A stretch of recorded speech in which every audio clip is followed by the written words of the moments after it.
Jeff. Hey, Jeff. This is Ann Barlow calling from Peppercom. Good morning, Ann. Hi, how are you? Nice to talk I'm to you. good. Thanks for doing this interview with us. Oh, no worries. Well, appreciate your insights. Obviously, what you've got to say is important. So, what I'll do is I'll just try to be respectful of your time. I'll run through it, just about 9, maybe 10 questions, and Okay. And so we'll get started now. I mean, if you wouldn't mind just starting by explaining your work with Wilbur Ellis. How are you involved with them? Me personally or Champion? Well, maybe a little of both would be good. Okay. So we've been partners with Wilbur Ellis for a long time. Mm-hmm. I've been with Champion for 13 and a half years, and so we've been purchasing a number of different ingredients from Wilbur Ellis for that time frame, all over the world essentially. So we've got an approach where we like to know who the originating supply plant is, Mm-hmm. and we like to visit them in conjunction with people from Wilbur Ellis.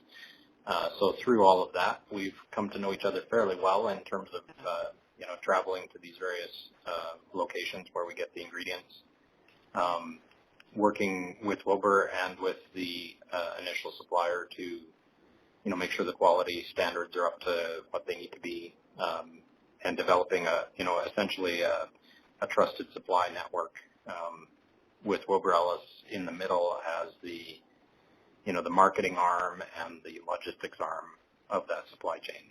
So Good. for essentially 12 out of those 13 and a half years, I've led that aspect with our company, overseeing the ingredient side of things. More recently, in the last 6 months or so, my role has changed a bit, so I'm still overseeing things from a policy perspective, but not directly involved anymore on the day-to-day. Okay. Well, hoping that's a nice promotion for you. Yes. Good for you. That's great.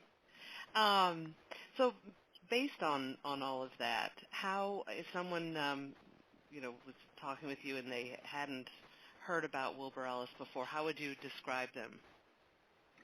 I would say that they're a multifaceted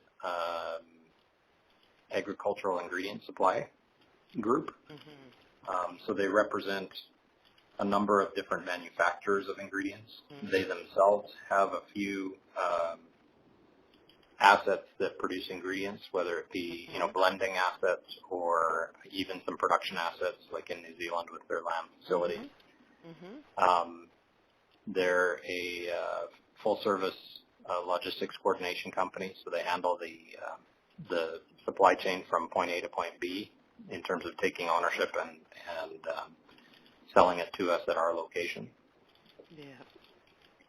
Good. So in essence, I would not define them as a broker. I would define them more as a third-party marketing arm, so to speak. Good. That's helpful. Okay. What makes Wilbur Ellis different from competitors? Why choose them? I think their reach globally is strong. There's areas where they're strong and areas where they're not. So the areas that we've typically dealt with Wilbur Ellis would be in the crop area, so like pulses and legumes. They're strong. They have a strong network of partners in Western Canada and in sort of the Midwest in the U.S. Mm-hmm. They know the landscape well. They're very strong in the fish industry, especially up in the Alaska region. They're strong over in Australia and New Zealand when it comes to rendered ingredients. So I think they, at least from our perspective, they've picked their spots where they're going to be strong at. They've invested in people in those locations that know the suppliers well and the landscape of the market well. Yeah. So when it comes to getting market intelligence and that sort of thing, they're they're strong there. You know, the other aspect for us is always around relationships. So I've known the guys at Wilbur Ellis for 13 and a half years. Most of them have been there that long that I've dealt with anyway. So not a big change in people over the time, and you know, that helps with stability and consistency. Yes, understood. Okay. What do you think Wilbur Ellis's reputation is like in the industry? I think it's not great right now, to be honest. Whether it be, you know, the negative press that has been out and about relative to lawsuits and such with the Blue Buffalo issue and such. So I think, you know, the Wilbur Ellis name right now is not strong in the pet food industry as a result of that. Our industry tends to be hold grudges. And so one of the things, you know, I guess the best example I would have of that would be the melamine incident a number of years back. And, you know, that is still front and center to a lot of consumers as well as a lot of manufacturers. And so, you know, thinking about stuff like that, any sort of black eye relative to an ingredient supply problem that led to a recall in the marketplace or a lawsuit in the marketplace and tends to hang around a long time. So, can I ask you on that? I've actually started working with Wilbur Ellis during the melamine incident. Okay. And do you? So my tenure isn't quite as long as yours, but I've known them for quite some time. And is the what you just described, Jeff? Is that because pet food companies don't want to have to be explaining to their own customers the supply chain, or is it not really because of a consumer opinion? Good question. I don't know. You know, our company, we make an effort to talk to consumers about our supply. You know, it's a transparency thing for us, so we want to be able to say that. Yeah, so we want to be able to say, here's where our ingredients come from. So we want to be able to tell them up front that information, not if or when there's a problem. Okay. You know, for other companies, I do think that is a challenge because, you know, their sourcing habits, you know, that aren't built around a partnership. They're based around a commodity purchase. Yeah. In many cases, and as such, its bottom line is price and you know, maybe convenience of delivery, that sort of stuff. And in those transactions, it's pretty easy to point the finger back at the middleman and say, you know, they supplied us a subpar ingredient. You know, without taking ownership of the relationship back to the source. And so that's where, you know, my belief certainly and our company belief is we need to know who the original supply is, and that, you know, that is the most important piece in the chain, because if there is a problem, they're the ones that are going to need to be really the key partner in solving it, if it's a problem with the ingredient in particular. Yes. You know, Wilbur Ellis has a role to play, as does ourselves as the manufacturer. But I think the primary, we need to, the pet food companies or whoever's the end purchaser of that ingredient needs to be responsible for the primary source, no matter who they're working through. That's my opinion. Yeah, I appreciate the point, and I appreciate what you're saying about how there's a range of, you know, who takes responsibility and who doesn't. Yeah, exactly. Seen that. Yeah. So if you were to think about one or two words that come to mind when you think about Wilbur Ellis, can you give me a word or two that would describe them? I would say probably full service, broad portfolio of products, I would say timely delivery.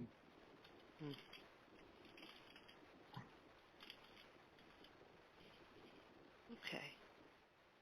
The full service. Can you elaborate on that just a little bit? What full service looks like to you? So to me, it would be, if we have been in a bind over the years of, I'm really looking for a certain ingredient and we can't find it ourselves, we pick up the phone and basically say, hey, can you guys help us with this? And their response usually would be, yeah, we found it. Well, here's the price. We can get it to you within this amount of time. So full service to me would be the fact that, that their portfolio is broad. They can handle the freight. They can handle the regulatory aspects of importing it into the country. Mm-hmm. They can even warehouse it close to our location in many instances. That allows us to, have set up some aspects of business continuity by having a supply close by all the time. Yeah. So in that sense, that's what I mean by full service. It's, that they help enable our business to be more efficient and remove risk. Okay. Yes, understood. Okay, great. Jeff, let me get your reaction to a few words that may or may not describe Wilbur Ellis. If it's a good fit, let me know why, and if it's bad, maybe either why that might be or if there's another word that seems better. First one is sustainability. Environmental or just business sustainability? Yeah, I think it's either or both. Okay. Yeah. I think business sustainability, I would say strong. It resonates well. For the reasons I just sort of mentioned there with things like warehousing and, they're heavily integrated into a lot of the primary suppliers network. So those things bode well for long-term sustainability of the business. Mm-hmm.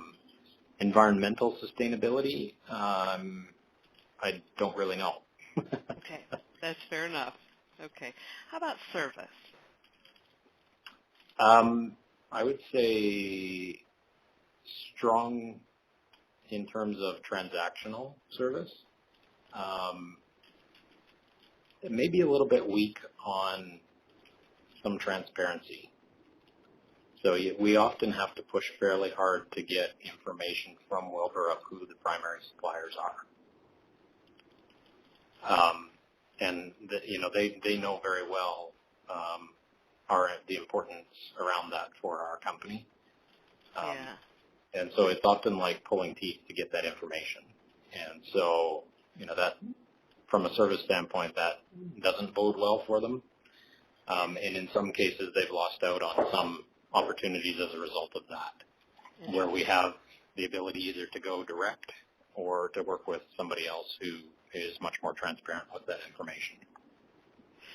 So is the reason that they are not transparent because they're thinking you will go direct, and in which case it sounds like that strategy hasn't paid off on their part? Possibly, yeah.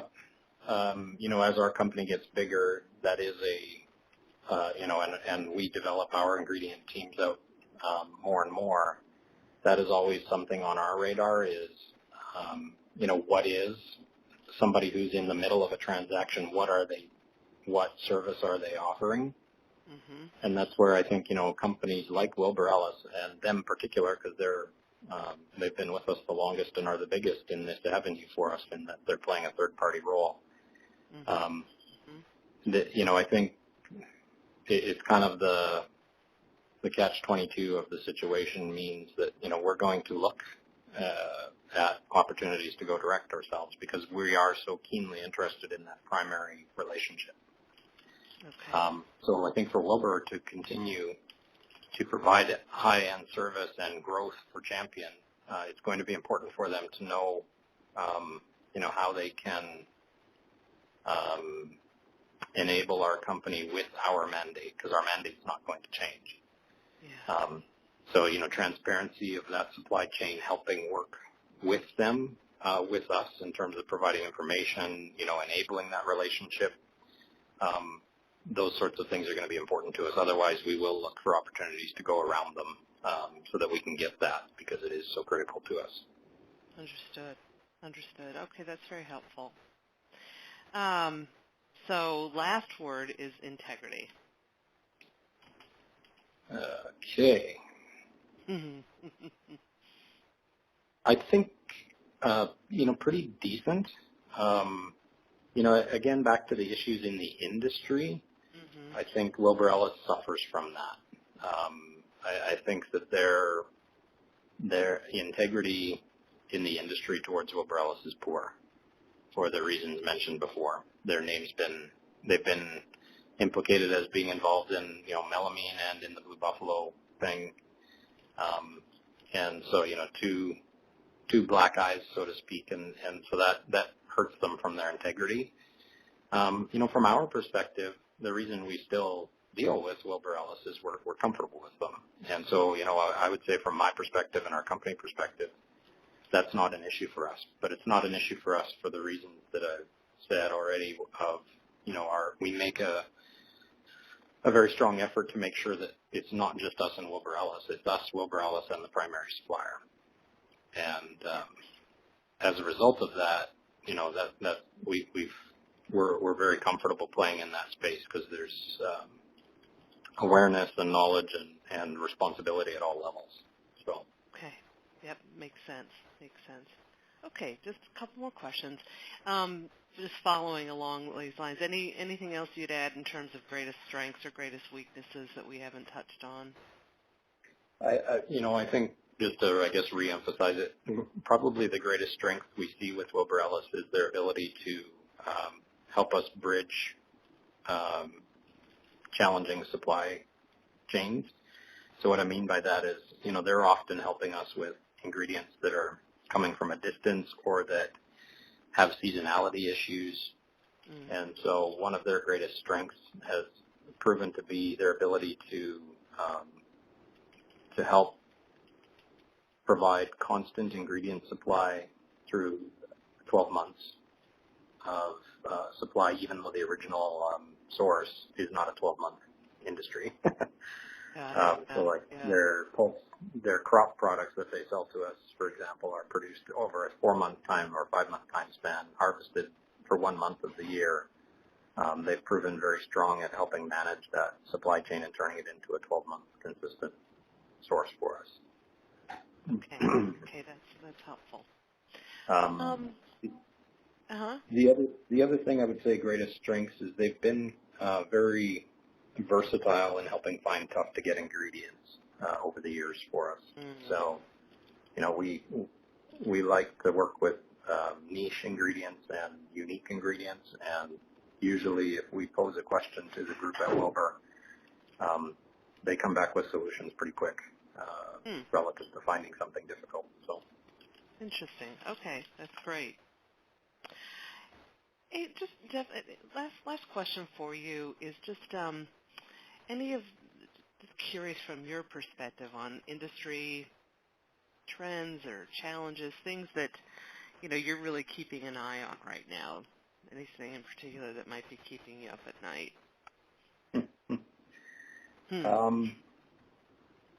I think one of the trends for sure in our industry is, and I would say we're one of the leaders here, is around this named sourcing and local sourcing of ingredients. I'm starting to see some of the bigger players in the industry they're trying to go that direction, but it's tough. I think consumers are going that direction on the human food consumption side of things, and that tends to transcend over into pet food rapidly. I think the other things out there are the consumer is changing, and we've seen that a lot over the last 10 years.